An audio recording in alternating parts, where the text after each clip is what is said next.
Yan ko sa Lotte Department Store. Tag-usapan ang mga mamahalin na mga gamit at anadiri na mga original, yung mga gamit sa mga mayaman na diritanan. Sila ay mahilig sa mga papaganda na meron diri ay cosmetics. Pag department store, pag-usapan diri ay walang fake, puro original. Yung marilo ng mga mayaman, like mayaman sa atin. Dito tayo mabibili.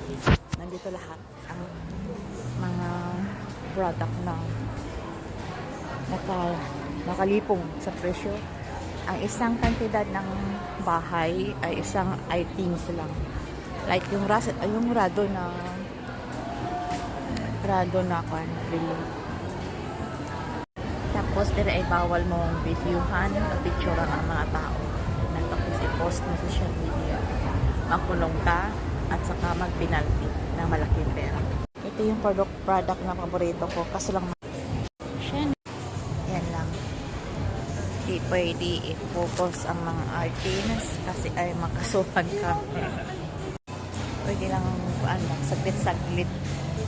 Pero di siya pwede i-focus like ganyan.